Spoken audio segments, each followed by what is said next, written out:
દર્શક મિત્રો, આપ સૌનું સ્વાગત કરું છું. મારી ચર્ચા હંમેશા એક વાસ્તવિકતાવાળી હશે. જમીન ઉપરની ચર્ચા છે અને એ ગુજરાતના નાગરિકોને જગાડવા માટેની જરૂર છે, જનજાગૃતિ માટેની ચર્ચા છે. અને જનજાગૃતિ દ્વારા ગુજરાતના નાગરિકોને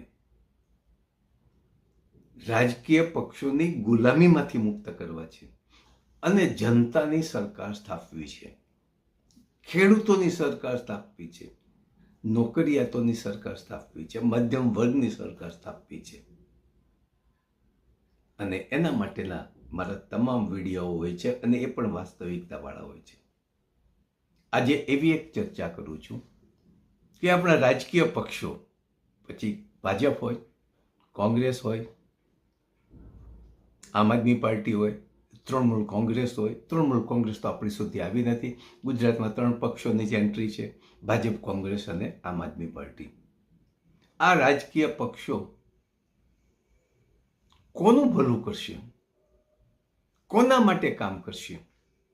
2 વિકલ્પ છે. એક વિકલ્પ કે રાજકીય પક્ષોને પુષ્કળ દાન આપે છે, એની તિજોરી છલકાવી દે છે, એટલું બધું ચૂંટણી ફંડ આપે છે. ત્યારે બીજી બાજુ માત્ર મત આપનાર લોકો છે, એ ડોનેશન આપતા નથી. અને એમાંથી પણ આજે ઉદ્યોગપતિઓ પાસેથી ફંડ મળે છે, ચૂંટણી ફંડ મળે છે, એનો ઉપયોગ મત ખરીદવામાં કરે છે. અને મતદાતાઓને વારંવાર કહું છું કે દારૂ પીવડાવે છે, એમના મત પૈસા આપીને ચૂંટણી કાર્ડ લઈ લે છે અને એવી રીતે ઇલેક્શન જીતે છે. પણ એ પૈસા ક્યાંથી આવે છે? તો કે ઉદ્યોગપતિઓ પાસેથી આવે છે. અને ઉદ્યોગપતિ મફત નથી આપતા. આપણા ભારતના ઉદ્યોગપતિઓ પાસે રાષ્ટ્રપ્રેમ નથી, બાર્ગેનિંગ છે, સોદાબાજી છે. કે સત્તા ઉપર આવ્યા પછીથી હું જો 1 કરોડ આપું તો મને 100 કરોડનો ફાયદો થવો જોઈએ, એવા મોટા રેશિયાવાળા ઉદ્યોગપતિઓ છે. અને હકીકત પણ છે. તો અત્યારે છેલ્લે 22/12/25 2-3 દિવસ પહેલાના ગુજરાત ચેમ્બરના અહેવાલ પ્રમાણે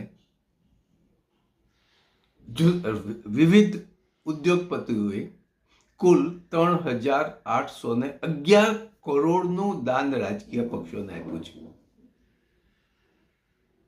3,811 કરોડ રૂપિયાનું રાજકીય પક્ષોએ, ઉદ્યોગપતિઓએ રાજકીય પક્ષોને દાન આપ્યું છે.